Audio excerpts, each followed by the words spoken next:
Welcome to the Novel Idea Society, Sue. Thank you for having me. Um, what were you up to before the meeting?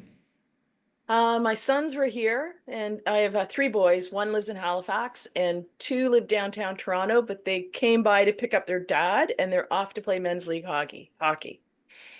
So, are you a full-time author now? Yeah, I Yeah, am. that's what Yeah, you're just a full-time author now. I've left the world of TV to people like you. Yeah, Thanks. yeah, you're Um, welcome. so what's the feedback been like for the retirement plan? Pretty good, I have to say. There's the occasional people who are like, I don't understand why these 60-year-old women are using the F word so much, things like that. And I'm thinking, I don't know what kind of 60-year-old women you hang around with, but the ones I know, it's not an issue. But I'd say pretty good. And it's been exciting just in the sense, I sat here in this room and wrote it and had no idea if I knew what I was doing or not. So it's really something to have it go out and have anybody read it and say anything about it. I was just at Indigo and it's under the Canadian authors thing and has the little on Yeah. the 25% off sticker and the Canadian sticker. And so it's obviously selling well for you. Yeah, yeah. I just found out today it's on 7 weeks now on the bestseller list. So the That's list comes great. out on Wednesday. Yeah, I was telling my son, it's like I look at the list and you're like, okay, you brace yourself. It's like, is this the week I get bumped off? And it's like, wow, okay, I'm still there. And it moved up a couple spots. So that's good. So you had the why not me, why not now moment. Was that during the pandemic? It was. And it wasn't really because of the pandemic. It was just I work in TV, so I have contracts where I was working on the Juno Awards. And actually, we'd been in Saskatoon for Hmm. the Junos, yeah, and we had shut the show down, and came home. And then I came right in here and worked here on cleaning up the show that never ran, and did that for a while. And then when that finished, it was I had 6 weeks before the next show, which was probably going to be CBC New Year's Eve. And it was like too much time to go to the beach every day, but not enough time to get another job. So, I realized like the whole part of the story was I'd been asked at a funeral when I was retiring, and I was just so shocked because I didn't think I was that old. And I realized I am that old. And it was like I'd always meant to write a book, and it's like if I better get going on that. This is entirely inside baseball, but I was supposed to work that Junos. Oh, really? We had many live shows planned from Saskatoon because I work Yeah. for CBC. Yeah. What does one do with a set that never gets seen and with acts that never play? Like, how does one clean up that when you say cleaning up the show that never aired? As Yeah. someone who had to do a live show from outside of Sasktel Center the night the Junos was canceled when it was minus 25, I'm very Yeah. curious what went on after we left the parking lot. Well, artists were arriving at the airport and were being told to get back on the plane, and like they were going home. So they started once the show was officially canceled, and there was nobody really wanted to cancel it, but we also didn't want to endanger anybody. We didn't want to like bring the epidemic to Saskatoon, which up to that point had been pretty safe. So, it was decisions came from very high up. And for us, it was like get everybody out of there as quickly as you could. And so we started putting in protocols ready. We already had like distancing and things and don't be hugging, things like that. And then it was tearing down that set, like everything that had just gone up now came down, and it was all packed up and sent home. And then there was the talk about how do we pay everybody? That's a lot of what I did was pay. Like I paid the artists, I paid staff, and it was like we pretty much had to honor agreements and pay. Like we didn't want people to be, we didn't know how long they were going to be out of work, and we wanted to make it as comfortable as we could for everybody. So there was a lot going on. No kidding. I can tell you, we knew they were canceled before they were canceled because I was staying in the same hotel as CBC Music. And during breakfast, suddenly, randomly, the entire CBC Music team just got up and left. And we were like, Yeah. oh, I bet they're canceled. And within the hour, we heard that they were canceled. And then obviously it makes its way out to the public. Yeah. But yeah, I was always curious what happened afterwards, which is completely irrelevant to why you're here today. But I have you here, Yeah. and that's why I asked. Yeah. So you come home and you think, I'm going to write a book. Is this the book you sat down to write, or where did this come from? This is not the book. I thought, yeah, let's try and write a book. I wasn't really sure if I knew how, but I was kind of inspired at that point by Bridget Jones's Diary because I liked that. And I always thought I could write a book like that. I didn't like it's a different structure because I didn't know how to structure a novel. Didn't even really know how to do dialogue tags. But I thought, yeah, Bridget Jones's Diary, I could do that. So I read how Helen Fielding did it, and she had a series of articles on single life in England that she'd been approached to try and make into a book. And then she'd structured the book along Pride and Prejudice, like it's exactly the same plot, but she took her anecdotes and strung them together. So that's what I started trying to do because I had a pretty ripe and robust life as a mother and three boys. I had three boys in less than 3 years. So it's just like I had a lot to put in there. So I wrote that book, couldn't sell it. I had 98 rejections. Then I wrote another book kind of similar to it, and I had like another 50 rejections. I thought that book was pretty good. The first book I understood, when I look at it now, it was basically like novel writing 101, all the things not to do. Like don't start when somebody's waking up. Like you don't start a book like in bed. That's just not a good place. And don't start with like cliche chaos, all that. And that's exactly what I've done. So I then learned how to not write in those kind of diary entries that Bridget Jones had done. And I started to trying to go more into a traditional novel. And then this book I started January of 23, just as we were getting ready to do the Edmonton Junos, I think. I was working on it at the same time we were getting ready to go to Edmonton. So, do you just measure your life in the Juno Awards? I used to, yeah, I used to be like my shows, you know. What Yeah. was your title with the Junos? What were you? Were you a producer or an EP or A production manager. So I hired the production? crew and the artists. I dealt with all the artists on they would have a vision of what they wanted to do on stage, and then there was all the creative people, and then like I was the person who then had to like make sure we could hire the people to make it happen, get the dancers, get the backup singers and all that. And there was nothing in you that wanted to write about that industry? A long time ago I remember reading that behind the scenes TV doesn't sell. It's kind of funny because I worked in morning television for like 15 years, and that's like a whole life onto itself. Have you watched the It's morning show? yeah, a little bit. I watched the first couple seasons, but it's so kind of not real, right? You kind of that you know what it's like when you see those kind of shows. The same like with gosh, the one with Jeff Daniels. Was that Newsroom? Mm-hmm. That one, yeah, the same kind of thing. It's like, oh, like all that stuff would never really happen like that, like that person would not be in the control room and so I find those kind of frustrating. So no, I didn't really think about writing about that. So where did the idea for the women pushing retirement age, ready to kill? I mean, let's be real. We all joke about killing people, Yeah.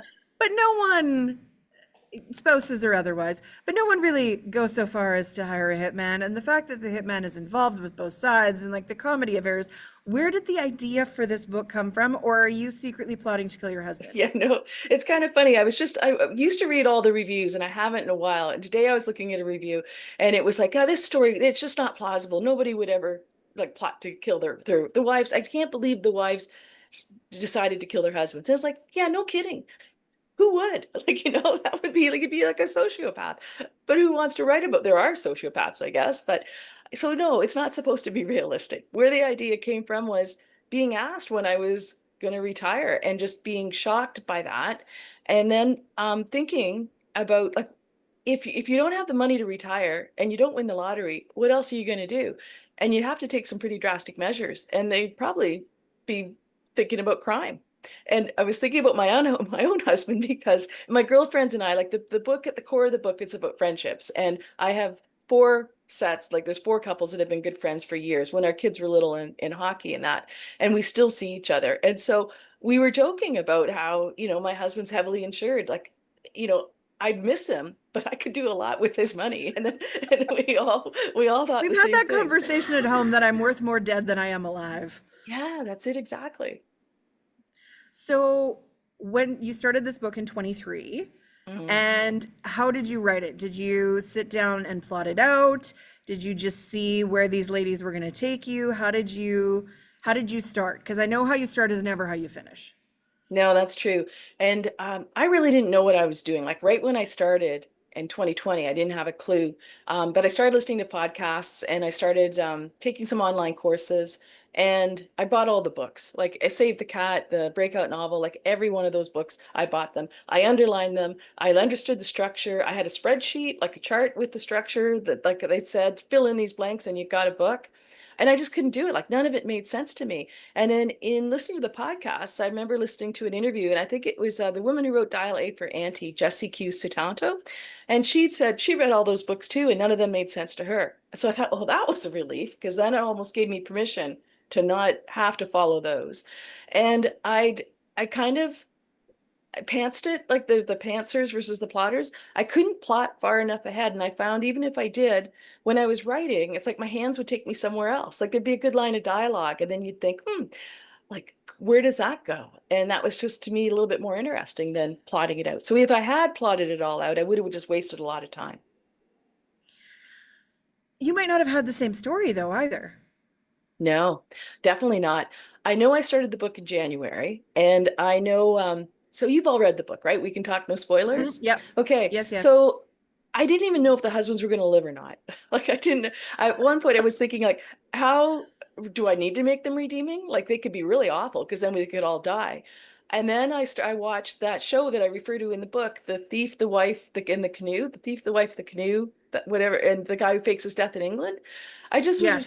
sitting watching TV one night and I saw it like show up on Netflix. I thought, oh, well, let's watch this. And then I binged the whole thing. And that was in March. I started in January. That was in March. I finished in June. And so I didn't even have like that major plot point of faking their deaths until March. Oh, wow. Yeah. Um, so you get the book finished. Did you get an agent? You've gone through rejection city with the Oh, first yeah. two books.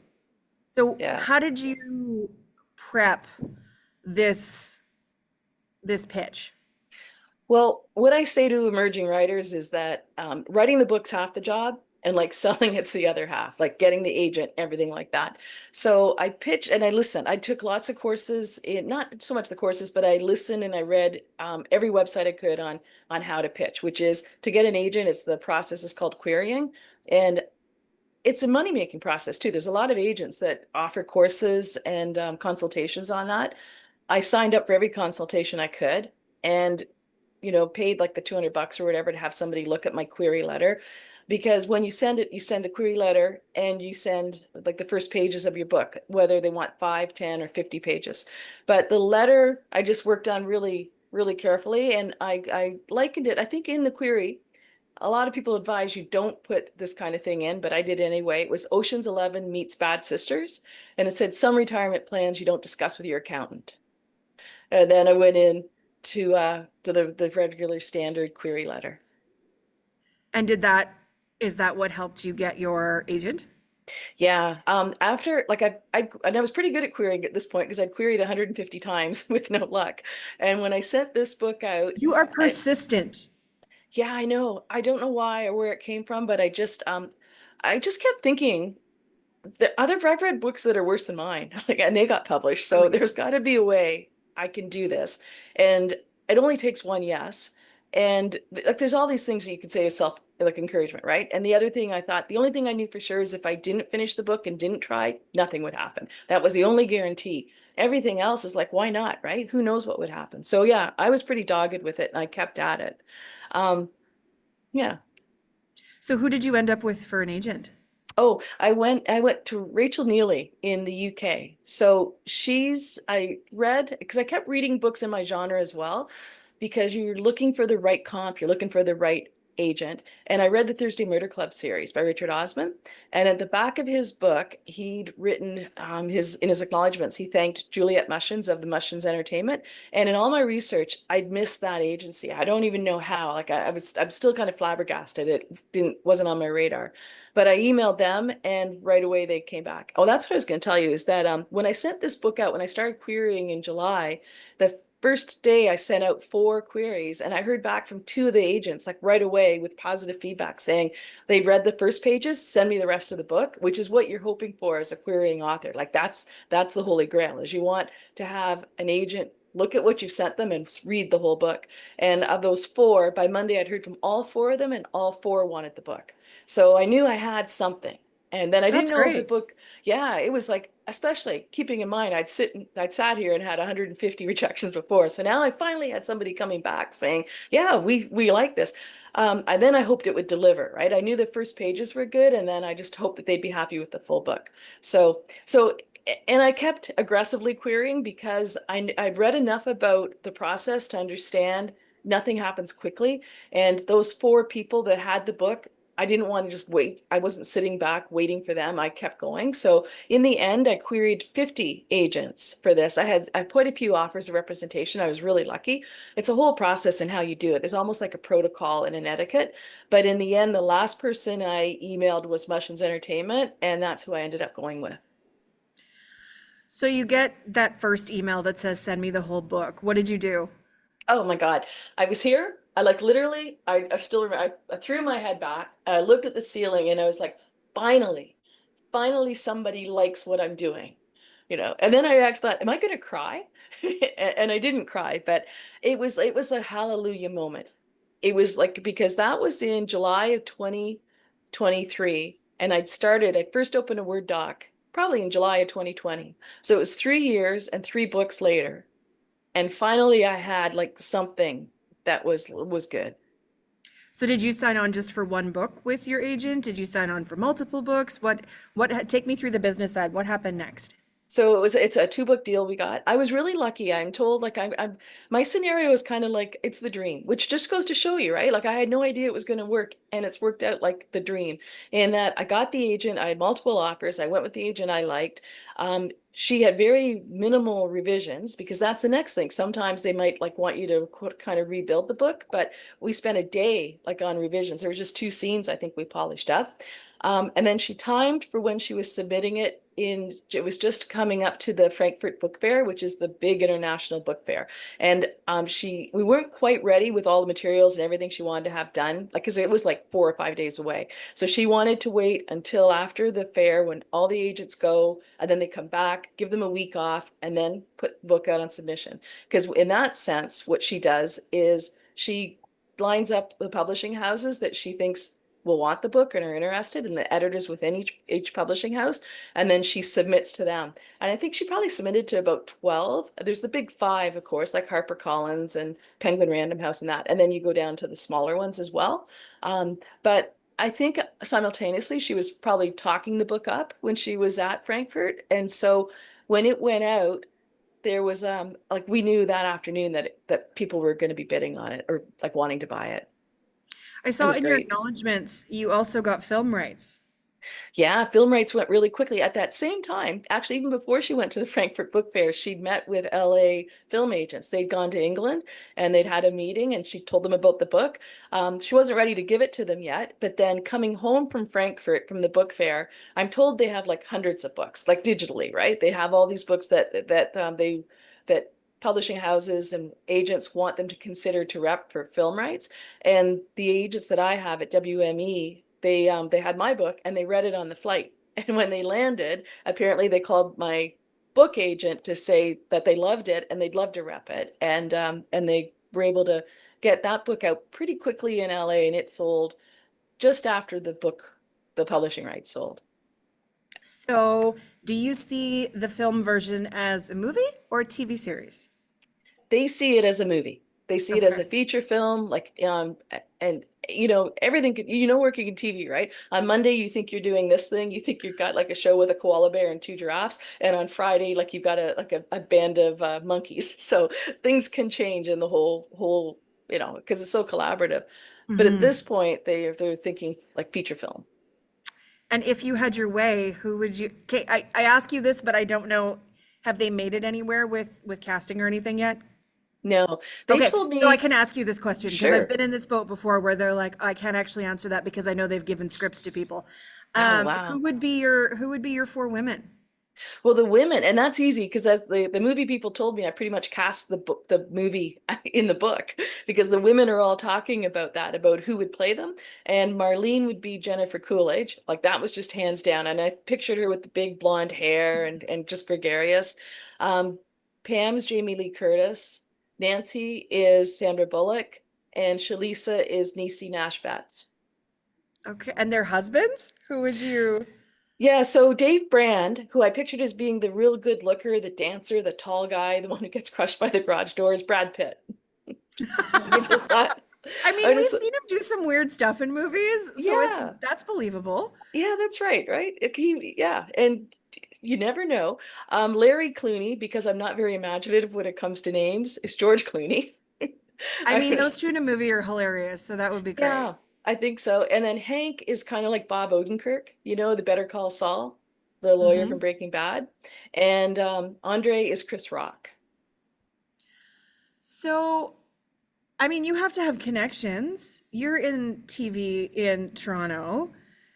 Is there any way you can help this along? Well, they don't need my help, right? Like they're in LA. So That's they've got, true. That's yeah. true. I'm told that of the books that get optioned for film, only about 10% get made. But the good thing with mine is that it's been over a year now, and they hired screenwriters for the screenplay, and it's supposed to be done this month. So then, Oh, like, wow. yeah, so that's really encouraging. Like a really good comparison is if you look at the Thursday Murder Club, right? And that's like an international bestseller, New York Times, London Times, everything. So very top of the list. Steven Spielberg buys its rights in 2020. That book's published in 2020. He buys the rights in 2020. It only got shot last year in 2024, and it's going to be on Netflix this year in 2025. And that was a project that was like full speed ahead. They had Steven Mhm. Spielberg, they had, bestseller, they had money. So that just gives you a typical time frame.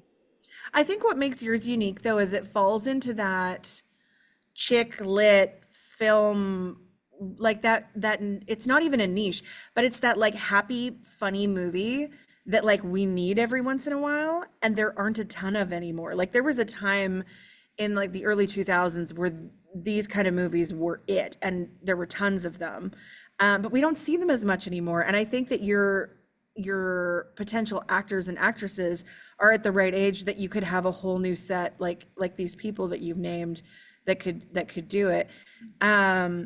So what are you what's the plan now? Is there, I mean, they're still alive. Are they booked too, or is there something Yeah. else? Yeah, no, not at this point. I don't know. It's kind of interesting because once you sell the movie rights to a book, the movie people own the characters. So I could write a book with those characters, but I couldn't sell that book to any movie people. Like the only movie people who could buy it are the ones who already own them, right? And now that they own them, they could have their own sequel. Like they own the whole universe. The whole Pam and Hank and Padma and Hector universe are owned by that movie studio. So they can do what they want with it. And I don't know if they would ask me what I think a second book should be. I have an idea for one, but in the meantime, the second book I'm working on just had to be in the same genre, and this is dark humor crime. And it's like you said though, it was kind of funny to know what it is. Like I find now I'm lumped in with thriller writers and mystery writers, which I'm really happy to be there. I had thought it was more like women's fiction, but it's not really because there is an appeal to men. So anyway, it's like the Elmer Leonard, right? The Get Shorty type of book, and the Carl Hyacin. Like that's what I kind of identify with mostly, and a little bit of the Richard Osman with the Thursday Murder Clubs. But the next book I'm working on is that same kind of thing: bad people doing bad things to other bad people in the neighborhood. But with humor. Oh, yeah. It's You've got a like the book has a great thank, sense of humor. thank you. Yeah, I just decided to lean into that again, not knowing what I was doing. And I remember like writing and thinking things were funny and thinking if this book ever gets anywhere in front of like professionals, they might make me take a lot of this out. And I'd be okay with that. But as it turned out, they didn't. They like loved it. And it's what I enjoyed. It's like I wrote it as much as I read, I also go to a lot of movies. And it's like you were just saying about how those kind of feel good movies, there aren't many of them anymore, but they used to be like the Coen brothers, right? Or the Quentin Tarantino. That maybe not be so good, but like not good, feel good, but they're smart and they're twisty. And that's what I wanted to write. But then my favorite thing is when you're watching a film like that and there's it makes you laugh. Like you can be right in there in the Mhm. plot and you're following along, but you still can have a chuckle, and that's like the cherry on top. So I just decided to if I to lean into the humor, like to let it go, to I allowed it to be on the page. When you find out how Dave actually died, it was, Were you surprised or what?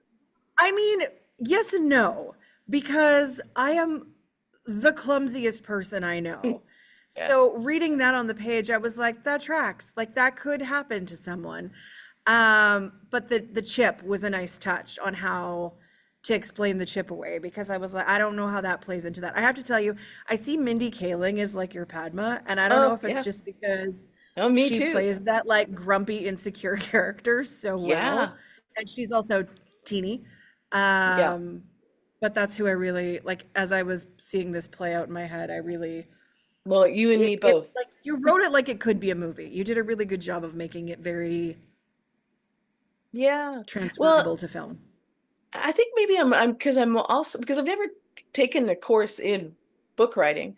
All I've done is read a lot and seen a lot of movies. So I remember when I started to write, I was thinking like, I could write a screenplay, but I probably have a better chance of getting a book published than a screenplay produced. So I just went along with the book. And it's kind of a little bit easier too, in the sense that there's interiority. And like when the movie Right sold, I talked to my agent just briefly about whether I should adapt it, but then I thought, I don't even know how to adapt it. I don't even know what the first You've scene should already be. done one thing you don't know how to do. Yeah, that's right. Yeah, but I'm curious, like I'm really anxious to see where they even start. Like, do they start around the backyard table with everybody, or do they start with the chip? Like, what do they do? They start with the axe falling on his head. Yeah. Yeah, like I don't know. I mean, if you're going for Tarantino vibes, that's where you Yeah. start. Yeah. Um, I want to talk to you about the writing community in Toronto because I've gotten to know so many of the authors that live there over time. I saw that you were at Bianca's event. Yeah. Bianca Murray was one of our book club Yeah, I books. saw that. The Moonshine Witches book was one of hers that we did, and her and I have very much stayed in touch. And I said if it wasn't like a weeknight, maybe I would have come. And then after like I saw the videos and the pictures, and I said to her, "You let me know when you do the next one, and I will make time to come for it." Because it looked like you guys had the best time. But also, I know that, and when I talked to Uzma, who was our book last month, she said like she has kids and she's still a teacher and she doesn't have time to hang out with everyone. But you guys all really do give off the vibes that you're all friends and hang out and read books with each other and stuff. Is that your experience? Well, I'm still a bit of an outsider because I'm still so new, right? I've just met Uzma. I met her at the Ottawa Film Festival, and I think I'm seeing her this weekend. Not Film Festival, Writers Festival is. And Bianca, I credit a lot of my what I've been able to accomplish to Bianca. When I was I talking saw about she was in your listening, acknowledgments. oh, absolutely. Right from the very beginning, like right from my very first Instagram post when things were happening, it was like I owe it to her. I don't know if I'd be sitting here. Well, I would be sitting here by myself, writing all by myself, without having found her podcast. And I found it pretty early on. So it's called The Shit No One Tells You About Writing. Hmm. And that taught me a lot, like just from very basics that I hadn't even thought about, like as in show, don't tell. Like, don't say somebody's look, he was tall. Instead, say like show it, and that he came through the doorway in his head. He had to duck because things like that, which are again writing 101, but I didn't know anything about. And just also the process of getting an agent. And I said earlier about how it just takes one yes. That's what she says in every podcast. So um, I'm like a diligent student of hers. And when you talk about the community, the little bit that I've been exposed to has been through her and her generosity. Like even as soon as I had a deal and I posted something, I was so excited. She was right into my comments, congratulating me, and then DM'd me. And then she was going to be at an independent bookstore day and invited me to come to it. And when I went, I was there, I came in the door and kind of very shy, like I didn't really want to bother her. She saw me right away. She recognized me right away and like threw her arms open and embraced me and then introduced me to everybody. So, and she's been like that from that moment. And just very, very helpful in telling me, just like this is what you want to do. And this is the things Hmm. they don't tell you and that. Oh, that's so wonderful. She's super generous. So I want to, I can keep asking questions. I come by it honestly. Yeah, But we do you're have a whole very bunch of good. people in the room here. I am curious if any of you have questions for Sue.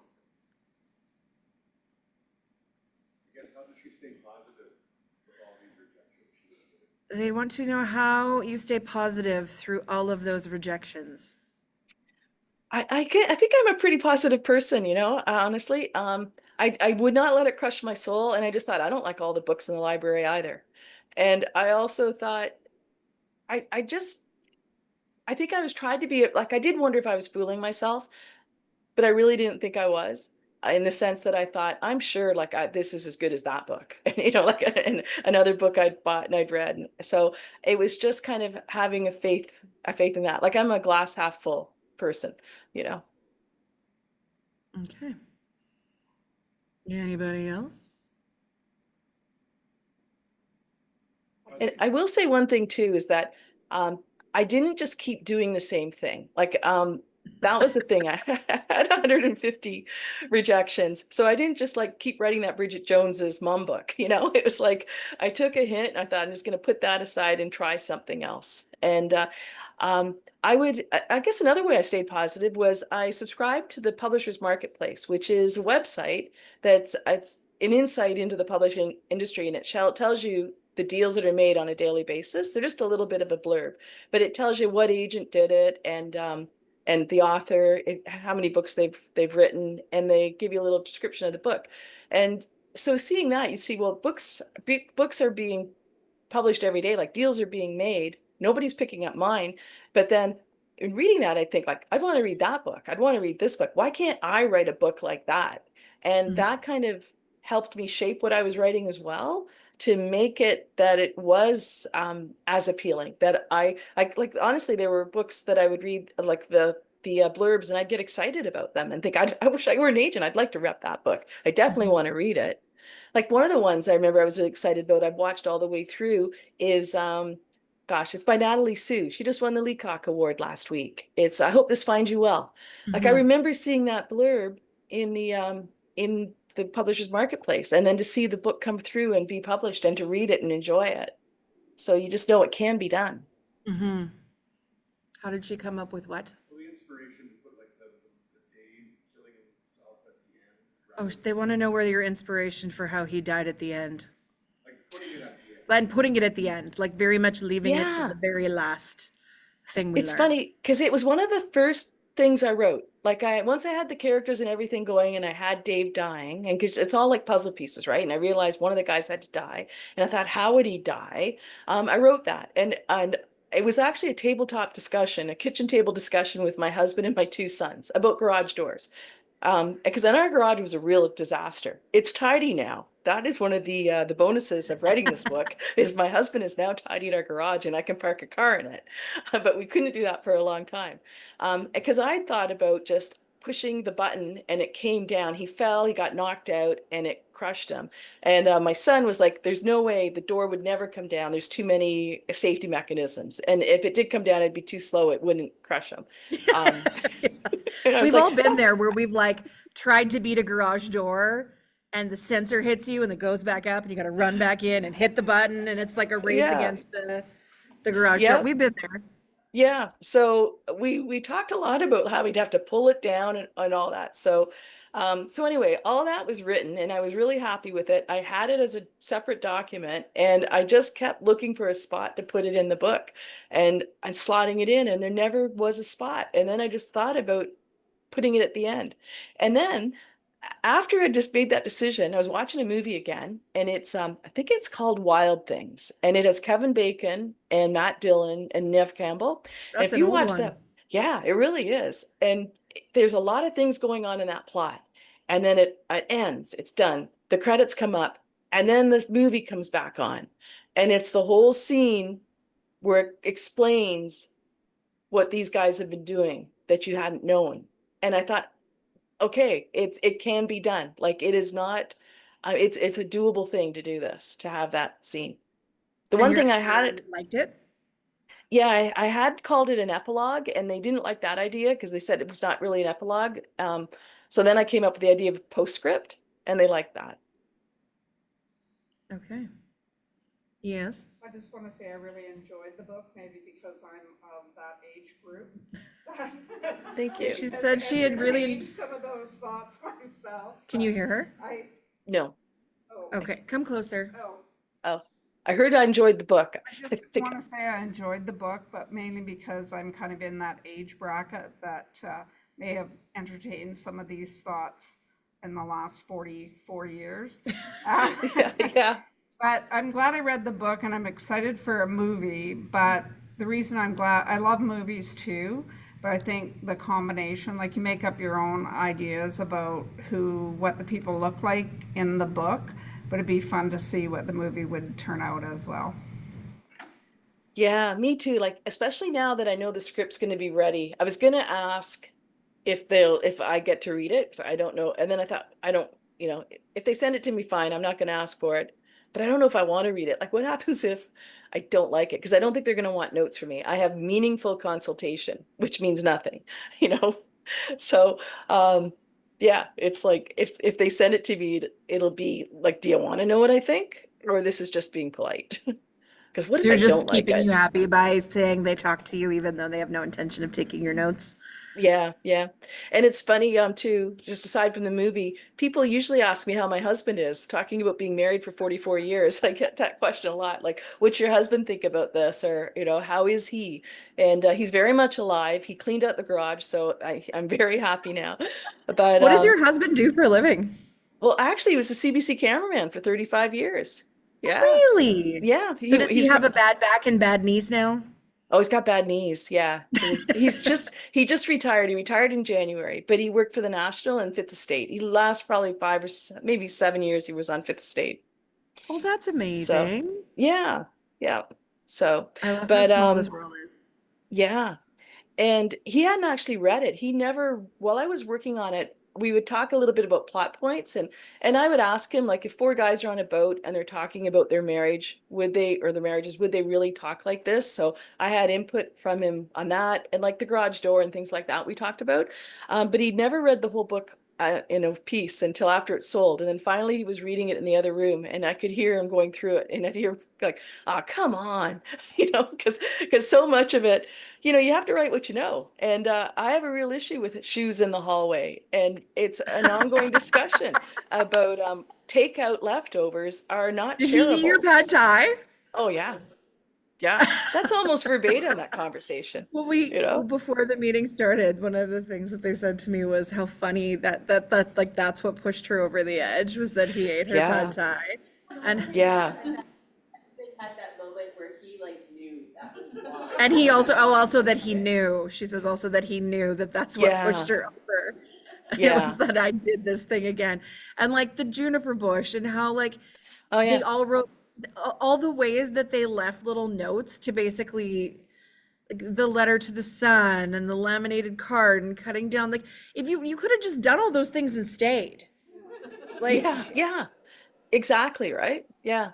And it's funny because the juniper bush, if you remember, it gets cut down and Shalisa doesn't notice it. And I thought somebody's going to challenge me on that and say that there's no way like the bush would be cut down and she would notice. But I thought it's a true life. It happened with me. There was a shrub in the front that I said to my husband, like, I don't know, probably 20 times, would you please cut down that shrub? And then one day I looked, it's like, oh my God, that shrub's gone. And he'd cut it down probably a month earlier and I'd never noticed it. okay, but the cupcake scene made me so mad that he Oh, left yeah. her a cupcake. I was like, this makes nothing better. This does not erase all of the things you've said. Like that's just such Yeah. a like to no offense to the men in the room, but that's such a simple man way of thinking. Like, I'm gonna make it better with this one cupcake after all of the times that I've told her to watch what she's eating. Yeah. And that scene too, the very first one, the backyard scene where he says you don't need that. That was a girlfriend told me ages ago. I was probably like 40. So like 25 years ago, her husband had said that to her. They were at a family dinner and she went to get a piece of pie and he said to her in front of everybody, you don't need that. And I never liked him after that. I could, What did she do? I oh think yeah, he'd have been wearing the pie. yeah. I think she put the pie back. I don't think she ate it. Well, you're also mortified in that moment, Yeah, right? Like, exactly. ugh. Yeah. It's funny, and I read Yeah. that. I had to read Are that they still aloud. together? They want to know if they're still together. Yeah, they are. Yeah. Yeah, Wow. yeah, I never She looked at must him the know where same the way. bodies, she must know where the bodies are buried. Yeah. Yeah, they were odd. No kidding. I mean, there's, you don't know what happens. That is one of the things, and in this story too, you don't know what's going on in someone's house. Well, And it yeah. also, like, what's bad for you is not bad for others. Like, for some, Yeah. it's pad thai, and for others, it's, swindling money out of their, you don't Yeah. know. That's the thing, right? You share, but you don't share everything, you know? Hmm. Like even those women were friends for so many years, but they still had secrets, like Nancy said about Larry and how he felt about his son, that she was just so ashamed of it, she couldn't talk about it. And how Shalisa was kind of happy he was dead. Like Yeah. how she like made no, Yeah. everyone's so sad, and she was like, well, that's too bad. Yeah, that's right. We are grieving. I'm not. Yeah. It's fine. It's fine. But the Yeah. canceled like life insurance policy, like it moves. And when I say that's one of the reasons that I think it translates, so it moves at the pace of a movie, where it's like you Yeah. find out this and then you find out that, and then it cuts back and forth. When you were writing those two storylines, did you write all of the women and all of the men and then intersperse them? Or in your brain, were you going back and forth as you were writing them? I was going back and forth. I'd write a chapter and then I'd be walking and I'd think, what would I want to read next? And that was the way I approached the whole thing is I wanted to write what I wanted to read. And so I just would be, yeah, like I'd want to go to this and find out this now. The write what you know situation. Yeah. Um, what are you reading right now? Do you read in your genre while you're writing, or do you try to stay away from it? Yeah, it's hard. I got into writing because I liked reading so much. And then when you're writing, you don't really have the time to read. But I had to write an article for People magazine about books with older people. So I was reading a Vera Wong's Unsolicited Advice for Murderers. Um, I just read, what's the other one I read? Can't remember the one I read on my own that just because I wanted to read it was Broken Country. Oh, that one's getting a lot of attention right now. Yeah, it really is. And oh my God, I was sad for 3 days. Like I'm Oh, just, yeah, I was brushing my teeth. Mind you, nobody was home. My husband was away. I didn't have a lot going on in my life. But I was brushing my teeth and I thought, why am I so sad? And I thought, it's that book. There's so much loss in that book. And so the next day I was in a bookstore and I felt so good pushing my book at people because it's like, this will make you feel good. It will not crush your soul like some of those other books, you know? But um, yeah, it's just like, yeah, it was like I said, there's just so much loss that it is just makes you wonder. I like those books sometimes. I think I should just not read those books when I'm home alone. That's all. so I'm going to ask you the question that you're not supposed to ask a woman, but how old are you? Oh, 64. So you're 64 and you have a Yeah. whole new career. Yeah. It's What crazy, is isn't that it? like? It's really good. It's like it just goes it's really reaffirming for life that if you go for stuff, it could happen. And that's what I kept saying to myself, like, why not me? And you never know, like all those things, right? So I liked my TV career. It was fine. And I probably like I'm not a CBC employee. I've been freelance for years, so I don't have a pension or anything. I worked with a really great team of women, and I probably would have kept working for a number of years and enjoyed it. But now like, I've got the best job in the world, because I really like writing. And it's good because I'm like I think I'm a half introvert, half extrovert. I love being here by myself, just writing and having these conversations in my head. But I also love talking to you and hearing from people that were with you. Like that's like just as gratifying to me. Is it weird being sort of in front of the camera now after you've worked behind the scenes for so many years? Not really. I didn't know how I'd feel. Like the very first week the book came out, I think I had 5 TV spots, and I didn't know if I'd have butterflies or not. And it wasn't until after I realized I didn't have them at all because I'd sat on the sofas with people before, like when they were lighting, you know what I mean? Or we've done fake interviews for like dry runs of a show. So I'd been in those positions. I knew to step carefully over the cables, like, all that was just like, totally comfortable for me. I brought people to those sofas for like years. So now to actually like be sitting there was really natural. That tells me that you're exactly where you're supposed to be then. Yeah, I guess so. I hadn't thought about it like that, but yeah. If you're that comfortable. I mean, it probably helps that you know everyone that you're doing Oh these yeah. interviews with too. But I think it's really cool that you can have this second career. What does your family think of not the storyline and the killing the families thing, but just that you're starting over at 64 with a new career? It's so cool because I was in this room a lot writing and they were all indulged me. Like nobody cared. Nobody like, come on, mom, we're hungry, we want dinner. Like it was never like that. But they all thought mom's got a cute hobby. Mom's like, she's not knitting now, she's writing, and they were fine with that. And I kept it quiet, like even at family dinners, I didn't really tell people I was writing. And then finally, I think like 2 years into it, I did. Um, so not everybody was that interested, to tell you the truth. Every once in a while, somebody asked me, "So what's it about?" And then you'd see their eyes glaze over after 30 seconds. So, but they're all really, really excited and supportive of it. They think it's really cool, and I'm really glad for them to see it because my boys now, they're like 29, 30, and 31, and it kind of just opens up life for them to see that like this could happen to my mom who drove me to hockey 5 hours a day. Like literally some days I'd get in the car after school and not get out of the car, 3 hockey practices till 9. Like I'd driven all those hours just right around the city to different hockey arenas. So to know that I've gone from that, like as they went out to hockey tonight and they knew I was coming in here to talk to you, they just thought that was really cool. I love that. Yeah. Any more questions in the room? No? Okay. What would you recommend that people read right now? You like to read a lot. I mean, you've Yeah. already talked about a couple that you've read, but I love getting recommendations from authors. Well, I did a lot of bookstore visits, and in those, I talked to a lot of booksellers who I love. They always know what I want to read before me.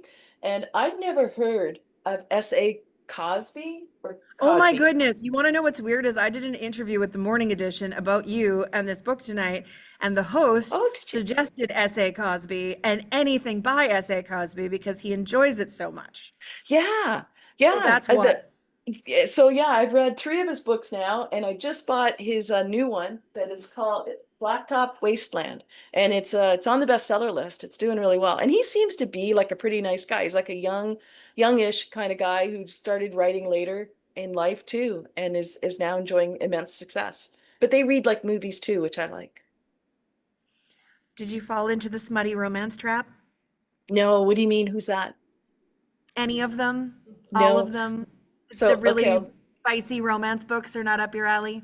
well, you know what the series I really love is Diana Gabaldon, The Outlander. Oh, yes. Oh my gosh, yeah. I was gifted one of those books years ago and I kept it in my living room because, and I remember thinking my sister gave it to me. And when I looked at the back, it's time travel, historical fiction. And I remember thinking, my sister doesn't know me at all. Like, why would she give me this book? And then I ran out of anything to read. I picked it up one day and I was like so sucked into that I read through them forever, just loved them, thought they were so well put together. Okay, well then I will not make great that's still pretty tame.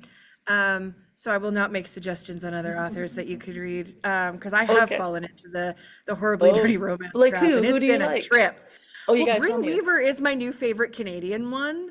Bryn She Weaver? Okay. wrote Bryn Weaver, yeah, she wrote Butcher and Blackbird, Leather and Lark, and Scythe and Sparrow. They have really cool Oh, okay. covers. If you see them, they're black and they're Yeah. very neon, but they're kind of in your wheelhouse because it's like serial killers that fall in love with contract killers. Oh, okay. But there's Is there like some humor? really, it's funny. Like there's some really Okay. ridiculous things that happen, like, and it's graphic and gross, but then like raunchy and funny. And anyways, if you need a good spicy Canadian author, that's like crime and love, the whole family, like the 3 books are all around this like crime family and the men Okay. and women that they kind of fall in love with and the ridiculous situations they find themselves in. So if you need Okay. a good, I mean, if you put it on your coffee table, people are going to be like, "Oh, Ooh. Sue, what are you reading?" Okay. Um, but yeah, I have so enjoyed this. Thank you so much for making some time for us. and for the book and for all of your years working in television, because people like you made it easier for people like me to have a career. So Well, thank you. thank you for that. And we will watch for the next one because I know this room really enjoyed the book. Oh, that's And great. hang on here. I'll see if I can Oh, show you awesome. that. See? Hi, There's everybody. people. Oh, great. Thank you for coming out. I really appreciate that. That's awesome. I'm glad you liked it. Just so I'll you tell know you. that I'm not catfishing you. There are indeed Yeah, people in that's this right. room. Okay, well, let me tell you. Let me tell you a funny, juicy thing. I can leave you with a funny, juicy thing. Is Oh, I when love I was, I love the tea. yeah, when you were talking about the writing community and that, when I was at the Ottawa Writers Festival, one of the other authors because I was on this mystery panel, Kate Hilton and Liz Renzetti, if you know them, they wrote Widows and Orphans. And anyway, Kate was saying to me, "Oh, it's great now that we've met you and you're going to be seeing you on the circuit. You're going to love it." She says, "Mystery writers are really great." She said, "It's those romance writers you got to watch out for." I was like, what? That's fair. Yeah, I thought there's a book there. Maybe there is a book there. Keep that little note for yourself if you Yeah. want to dive into that. Sue, thanks so much for your time tonight. And I know it's late there, so thanks so much. Oh, no And worries. Thanks very much, Sam. stay in touch. Really You have appreciate my it. number now, so Yeah, if yeah, and you if ever too. need anything, reach out. Okay. All right. Okay, Thanks. take Thanks care. very much. Okay. Night, See everybody. you. Bye. Bye-bye.